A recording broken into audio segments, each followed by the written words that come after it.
Bismillahirrahmanirrahim. Assalamualaikum warahmatullahi wabarakatuh. Perkenalkan, nama saya Rani Yuningsih dari Program Studi Ilmu Al-Quran dan Tafsir STAI Persis Garut.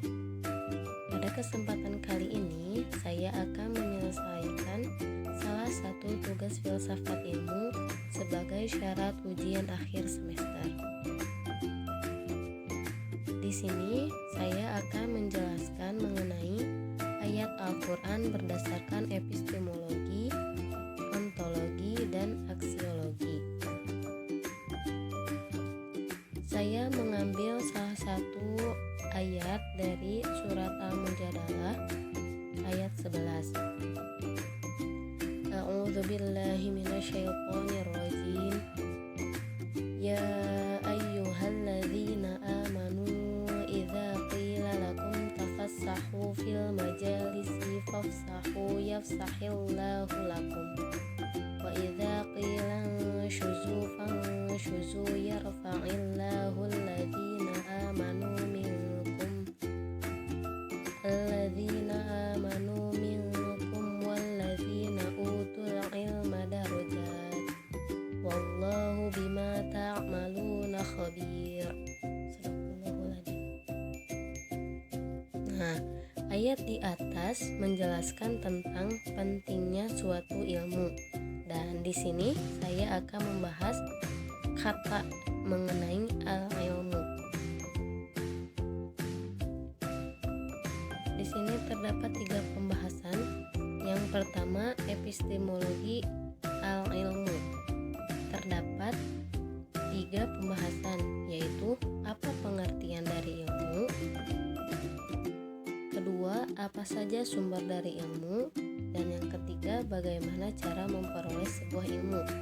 Yang kedua, ada ontologi al-ilmu yang akan dibahas mengenai hakikat ilmu dan objek kajian ilmu, kemudian struktur ilmu.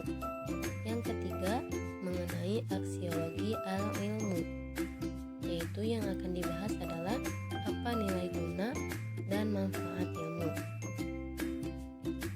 Yang pertama, epistemologi al-ilmu. Pembahasan yang pertama yaitu pengertian atau makna ilmu dalam Al-Quran. Nah, dalam Al-Quran, kata ilmu ternyata banyak disebut, yaitu sebanyak 105 kali. Tapi, jika digabung dengan kata derivasinya, dia disebut tidak kurang dari 744 kali. Untuk menyebutkan secara rinci, kata-kata turunan itu disebut dalam bentuk sebagai berikut, yaitu alima, ya'lam, i'lam, yu'lam, ilm, alim, ma'lum, alamin, alam, alam, alim atau ulama, allam, allama, yu'allim, ullima, mu'allam, ta'allama, dan masih banyak lagi.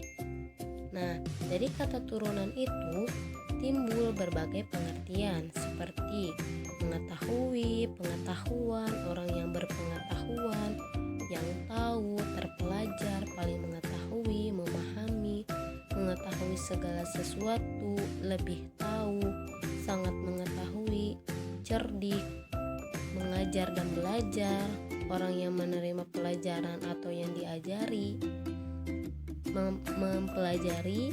Juga pengertian-pengertian seperti tanda alam, yaitu alamat, tanda batas, tanda peringatan, segala kejadian alam, segala yang ada dan segala yang dapat diketahui. Itu disebut ilmu atau pengetahuan atau mengetahui ya. Nah, kemudian pengertian ilmu pengetahuan terdapat pula dalam kata hikmah yang sudah menjadi kata Indonesia. Nah, kata hikmah biasanya dipakai langsung tanpa terjemahan dan pengertiannya adalah pelajaran. Orang yang bisa memetik hikmah adalah orang yang dapat mengambil pelajaran dari pengalaman. Tetapi hikmah dapat pula diterjemahkan dengan kebijaksanaan atau pengetahuan tertinggi. Dalam Al-Quran, kata hikmah memang berkaitan dengan hasil pemikiran seseorang dan sebagai hasil pemikiran. Hikmah merupakan sesuatu yang sangat berharga seperti tercermin dalam surat Al-Baqarah ayat 269. Nah, dari paparan di atas dapat dikatakan bahwa Al-Quran menggunakan kata ilmu dalam berbagai bentuk dan artinya itu kalau dijumlahkan sebanyak 854 kali, antara lain sebagai proses pencapaian ilmu pengetahuan dan objek ilmu pengetahuan tentang sumber-sumber ilmu pengetahuan, di samping klasifikasi dan ragam disiplinnya, sehingga sebagian ilmuwan muslim berpendapat bahwa ilmu menurut Al-Quran itu mencakup segala macam pengetahuan yang berguna bagi manusia dalam kehidupannya, baik masa kini maupun masa depan, baik tentang ilmu-ilmu fisika atau empirik maupun metafisika non-empirik. Pembahasan yang kedua yaitu mengenai sumber ilmu. Dalam kaitan ini, ayat-ayat Al-Quran sebenarnya telah mengisyaratkan bahwa pengetahuan dapat diperoleh manusia setidaknya dari 3 sumber, yaitu 1. Alam jagat raya, yakni semua realitas yang ada di jagat alam semesta ini merupakan sumber pengetahuan bagi manusia. Pengetahuan tentang realitas alam raya ini dapat dikatakan sebagai pengetahuan empiris. Nah, yang kedua, akal manusia, yakni dengan menafsirkan dan mengembangkan fenomena alam itu menjadi rumusan-rumusan teori ilmu pengetahuan yang berguna bagi manusia. Pengetahuan yang bersumber dari akal ini dapat disebut sebagai pengetahuan rasional. Yang ketiga yaitu wahyu, yaitu pengetahuan yang diturunkan langsung oleh Tuhan melalui para nabi dan rasulnya serta kesaksian orang-orang solih yang menjadi para pengikut setianya. Nah, kemudian yang ketiga, metode atau bagaimana sih cara memperoleh ilmu itu? Nah, pertama, ilmu diperoleh manusia melalui tanggapan indrawi atau disebut al-hissi. Kedua, melalui metode bayani atau analisis kebahasaan. Yang ketiga, melalui analisis pemikiran yang logis dan rasional atau disebut nazariyah akliyah. Kemudian yang keempat, melalui intuisi dan kontemplasi atau bisa disebut ma'rifat al-qalb. Nah, yang kelima, melalui wahyu dan kesaksian langsung orang-orang terpercaya atas diturunkannya wahyu itu kepada nabi dan rasul Allah. Nah, secara lebih rinci pengetahuan dapat diperoleh melalui metode sebagai berikut. Nah, penjabarannya akan saya jelaskan di sini. Nah, yang pertama, ilmu diperoleh manusia melalui tanggapan indrawi atau dapat juga dikatakan melalui pengalaman empirik. Yang kedua, metode bayani atau analisis kebahasaan. Nah, metode ini diperkenalkan oleh Muhammad Abid Al-Jabiri. Menurutnya, pemahaman analisis terhadap nas dan pengambilan konsep-konsep pemikiran dari nas-nas tersebut dapat dilakukan melalui pendekatan bayani, burhani, dan irfani. Dalam konteks ini, yang dimaksud pendekatan bayani adalah pemahaman analisis dan penarikan konsep-konsep pemikiran dari nas-nas Al-Quran maupun As-Sunnah melalui pendekatan lugawi baik dari aspek gramatika, logika maupun sastra.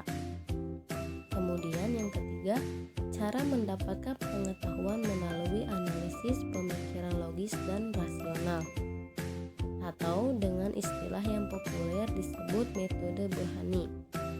secara harfiah, burhani berarti alasan yang jelas, sistematis, dan terinci. Burhani dalam arti sempit berarti cara kerja pemikiran atau sistem berpikir untuk menetapkan kebenaran melalui penarikan kesimpulan, yaitu dengan menunjukkan hubungan antara pernyataan umum dan khusus dalam pemikiran sehingga menghasilkan konklusi yang logis dan rasional. Yang keempat, pengetahuan dapat diperoleh manusia melalui intuisi dan kontemplasi atau ma'rifat al-qalb. Setelah melewati proses riyadah dan mujahadah sehingga terjadi mukasyafah atau yang lebih dikenal dengan metode irfani. Secara tekstual, kata al-irfan berasal dari kata arafa ya'rifu irfanan wa ma'rifatan, yang berarti tahu atau mengetahui atau pengetahuan. Di dalam Al-Quran memang terdapat ayat-ayat yang menggunakan lafaz al-irfan dengan berbagai bentuk jadiannya. Lafaz-lafaz tersebut secara umum digunakan dalam konteks pengertian pengetahuan yang mendalam, pengetahuan tentang kebenaran, pengetahuan tentang kebaikan, dan pengetahuan tentang kebenaran yang bersemayam di kedalaman jiwa. Kelima, pengetahuan diperoleh melalui wahyu dan kesaksian langsung orang-orang terpercaya atas diturunkannya wahyu kepada Nabi dan Rasul Allah atau dikenal dengan metode al-matlu. Nah, kemudian yang kedua mengenai ontologi ilmu, yaitu pembahasan mengenai hakikat ilmu dan objek kajian ilmu serta struktur ilmu. Nah, yang pertama, hakikat ilmu dan objek kajian ilmu. Hakikat ilmu adalah segala pengetahuan manusia tentang alam fisik maupun metafisika, baik yang diperoleh melalui pengalaman empirik, melalui penggalian pemikiran rasional, melalui kontemplasi pemikiran, maupun melalui wahyu Tuhan, baik wahyu yang langsung maupun yang tidak langsung. Dengan demikian, hakikat ilmu menurut Al-Quran sangat luas. Hakikat ilmu berdasarkan tingkat kepentingannya bagi manusia dapat diklasifikasikan kepada ilmu yang wajib diketahui, yang dianjurkan untuk diketahui, dan yang boleh diketahui serta dapat diketahui manusia untuk kemaslahatan dan kebaikan hidupnya, baik secara individual maupun secara sosial di dunia maupun di kehidupan akhirat. Adapun mengenai objek kajian ilmu dalam Al-Quran selalu dihubungkan dengan kebutuhan manusia akan ilmu-ilmu tersebut. Misalnya, pertama, ilmu-ilmu untuk membina keyakinan akidah manusia, seperti ilmu tentang Tuhan dan sifat-sifat Tuhan, tentang malaikat, alam barzah, tentang kiamat, tentang akhirat, dan lain-lain. Kemudian ilmu-ilmu untuk membina tata cara penyembahan manusia kepada Tuhan, seperti ilmu-ilmu tentang sholat, puasa, zakat, haji, kurban, berdoa, dan lain-lain.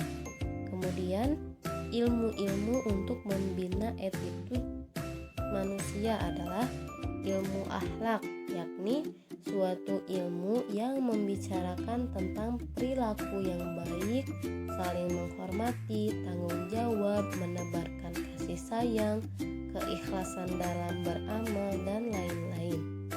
Kemudian ada juga ilmu-ilmu untuk membangun kehidupan sosial yang baik, seperti sejarah, sosiologi, politik, penegak hukum, dan lain-lain. Kemudian ilmu untuk bekal atau memenuhi kebutuhan ekonomi seperti perdagangan, pertanian, pertukangan, jasa, dan lain-lain.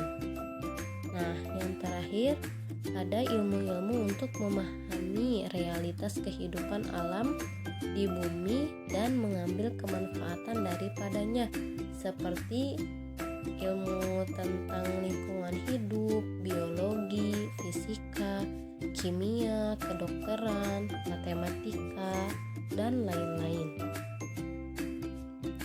Kemudian, struktur ilmu dalam perspektif Al-Quran. Dapat dikatakan bahwa struktur ilmu dalam Al-Quran itu tidak terbatas hanya pada ilmu-ilmu akidah, syariah, dan akhlak atau yang biasa disebut ilmu-ilmu agama. Tetapi Al-Quran juga sebagaimana dikemukakan oleh para ahli mengandung isyarat-isyarat berbagai ilmu pengetahuan alam seperti fisika, biologi, kimia, astronomi, geologi, dan lain-lain dengan berbagai percabangannya sebagaimana yang telah berkembang dalam ilmu pengetahuan modern saat ini. Bahkan di antaranya terdapat uraian yang jelas dan spesifik yang menerangkan kejadian-kejadian alam seperti proses penciptaan bumi dan planet-planet dan proses penciptaan manusia. Jadi struktur ilmu itu bukan hanya tentang ilmu-ilmu agama, tetapi ada juga ilmu-ilmu yang dipelajari sebagaimana dipelajari di sekolah-sekolah gitu ya. Nah, pembahasan yang terakhir nih, ada aksiologi ilmu yang akan dibahas, yaitu apa sih nilai guna dan kemanfaatan dari ilmu itu. Nah, dalam perspektif Al-Quran, ilmu pengetahuan harus selalu dihubungkan dengan nilai guna dan kemanfaatannya bagi manusia dan alam semesta. Sebaliknya, ilmu tidak boleh digunakan untuk membuat kerusakan bagi manusia dan alam semesta.